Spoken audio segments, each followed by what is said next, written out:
Salve, guys! Como é que vocês estão? Tranquilidade? Paulão falando também para mais um vídeo. E, guys, hoje eu queria trazer aqui para vocês um tema que eu acho super interessante, só para vocês entenderem o conceito. E hoje em dia o Vibe Coding, mais comumente chamado de codar com IA, vou usar IA para codar, cara. Só que, cara, eu comecei a ver meu chefe falando Vibe Code. O que é isso? Vibe Coding? Que negócio é esse, cara? Aí eu vi que era basicamente quando você utiliza a IA para codar, certo? É um termo que foi criado pelo Andrej Karpathy, tá? Ele é o cofundador da OpenAI e ex-chefe da IA da Tesla, ok? E basicamente, cara, ele nomeou, deu o conceito. Esse conceito ele foi criado em fevereiro de 2025, certo? Antes eu entrei numa época que a gente não usava IA para codar, usava assim. Na verdade, já usava o ChatGPT, tá? Acho que com um ano e 5 meses ali que eu já estava como dev, eu comecei a usar o ChatGPT. Só que o ChatGPT não era tão poderoso hoje em dia, igual você usar alguma IA ou LLM para conseguir te ajudar a codar. E cara, o que que Vibe Code te ajuda, certo? O Vibe Code ele vai te ajudar principalmente quando você quer ganhar tempo, cara. Quando você já sabe como é o projeto, qual arquitetura você quer usar. Então, assim, ele não vai substituir o profundo conhecimento de você saber uma arquitetura legal, de você saber padrões RESTful. Porque, por exemplo, uma situação interessante que aconteceu nos últimos dias que eu posso dar de exemplo aqui. É, basicamente, tinha uma integração para ser feita. A IA, ela não vai ficar te corrigindo, ela vai simplesmente implementar. Então, se você já tem uma base ruim, isso só vai mais para frente. Então, foi implementado, né? Foi designado, não vou falar quando, nem certo, exatamente, e nem qual projeto exatamente, mas basicamente era uma integração e precisava fazer uma API RESTful. Nessa API RESTful, a gente estava fazendo em profundidade. Então, assim, até que normal, certo? Só que, cara, a gente tava com uma complexidade muito grande, porque tinha muitas referências a serem cumpridas, a serem verificadas, e tinha que fazer muito processamento de uma vez só. E, cara, meu chefe, ele basicamente tem uma literatura muito mais sólida do que a gente, do que eu e o dev senior que estávamos fazendo.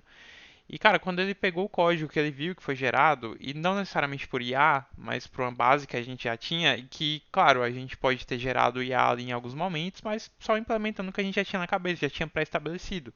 E a partir de certo momento, cara, tipo, tava dando muito erro, tava dando timeout, a gente se embananou um pouco. Né? O padrão que a gente quis implementar, mas isso principalmente porque a gente estava implementando de uma forma que salvaria em dois bancos ao mesmo tempo. Então a ideia seria fazer duas connections strings conectando em dois bancos ao mesmo tempo, certo? Então isso que acabou complicando um pouco a gente.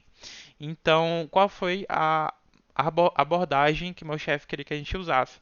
Basicamente para cada pai, né, para cada entidade que é uma entidade referenciada em outras entidades, você vai fazer um post. Então você não vai passar é, o filho dentro do pai no payload, certo? Do JSON para estar salvando no banco. Você vai passar primeiro o pai em um endpoint, na mesma controller, certo? Que é basicamente onde fica localizado a requisição que você vai fazer no post. Você separa em controllers, certo? As requisições que você vai receber, os caminhos, né? Para uma entidade específica, né? Então você chama, sei lá, de accounts, de contas. Então, basicamente, seria enviado primeiro a conta, depois, sei lá, o banco que é associado. E assim, era uma arquitetura que ficou muito mais clean, né? Muito mais fácil de dar manutenção dessa forma. Só que assim, é um erro que a IA não pegou. A IA simplesmente concordava com a gente. Tipo assim, ela não consegue ter uma visão do negócio. Às vezes, claro, um post em profundidade ele vai funcionar na maioria das vezes.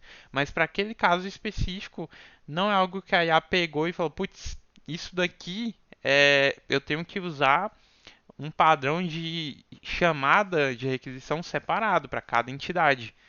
Então, a IA, ela vai te ajudar a potencializar o que você já tem. Se a base que você já tem, claro que eventualmente você pode treinar aí uma instância, a IA se torna cada vez melhor, né? Você pode treinar uma instância aí para falar, ó, quero que você identifique e sempre me recomende de eu estar usando esse padrão, certo? Nesse projeto aqui, porque esse ponto é o que eu mais gostaria.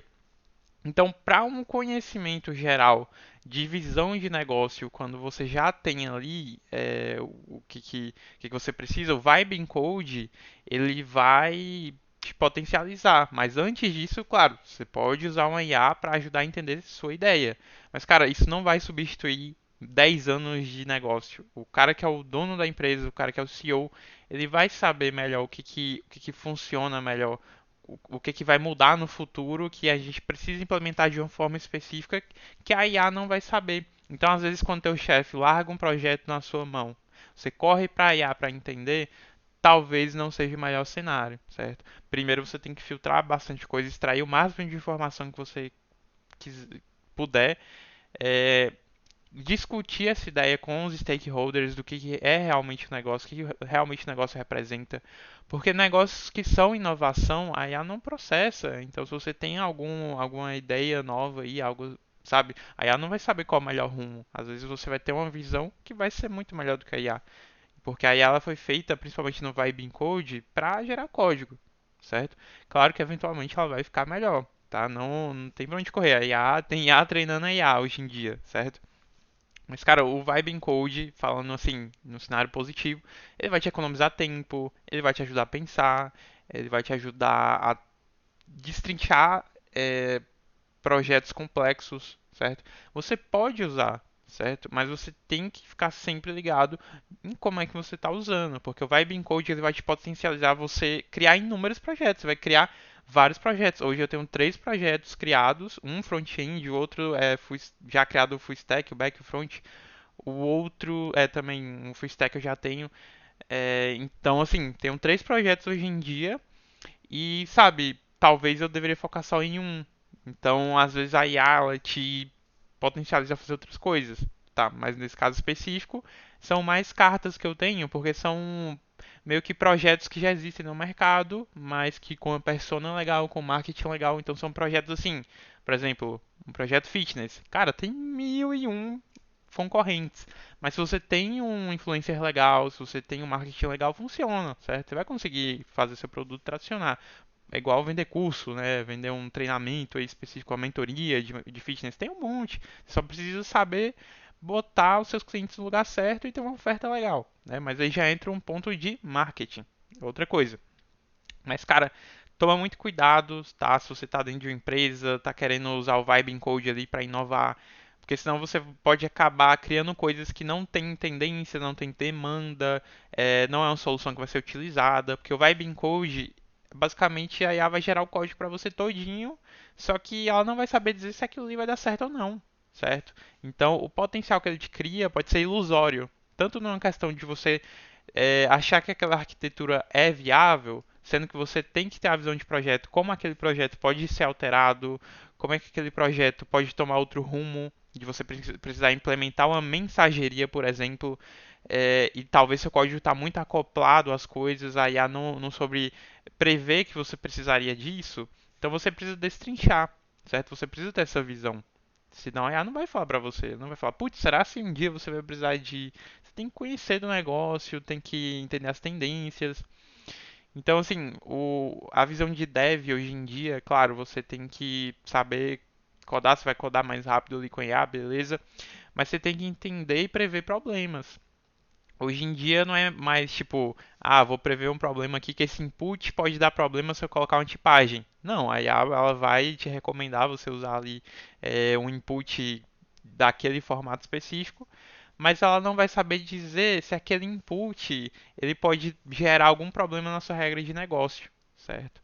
Então, assim, toma muito cuidado quando você for usar o Vibe Encode, porque além dele ter essa questão, né, de não prever alguns problemas específicos, você pode acabar se levando a erro, né? Achando que você está indo para um caminho legal, mas você está gerando um código que não faz sentido, certo? Então, principalmente você que é sênior, tá?